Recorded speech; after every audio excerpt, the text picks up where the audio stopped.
Video last దాకా చూడండి, subscribe చేయండి.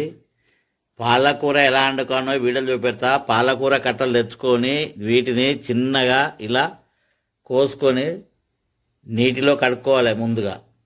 ఇది మొత్తం చిన్నగా కోసుకున్న తర్వాత చూపెడతా.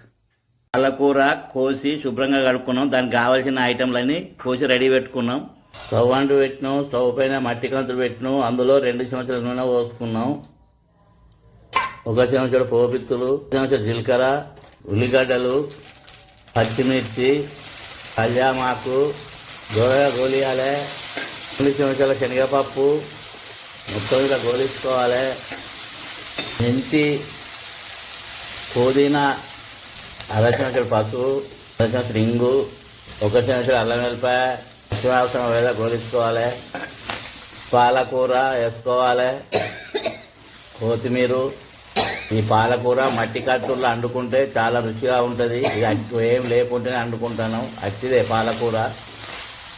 ఒకసారి ఇలా కలుపుకోవాలి. 1 చెంచాడు కారపొడి వేసుకోవాలి. తినంత ఉప్పు వేసుకోవాలి. మొత్తం ఇలా కలపాలి. 10 నిమిషాలు ఉమ్మగిల్లాలి. కూర రెడీ అయింది. ఇప్పుడు స్టవ్ ఆఫ్ చేయాలి. దించుకొని దీన్ని మెత్తగా రుద్దాలి. ఇప్పుడు మెత్తగా రుద్దినాం. మళ్ళీ స్టవ్ పెట్టి స్టవ్ పైన ఇది పెట్టుకోవాలి. అందులో చింతపులుసు పోసుకోవాలి కొంచెం.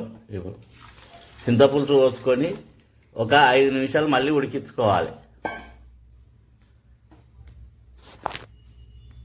పాలకూర రెడీ అయింది. గుమగుమలాడుతుంది. వేడి వేడి అన్నంతో కానీ, చపాతీతోటి కానీ, పూరితోటి కానీ తింటే చాలా రుచిగా ఉంటుంది. ఈ పాలకూర ఆరోగ్యానికి చాలా మంచిది.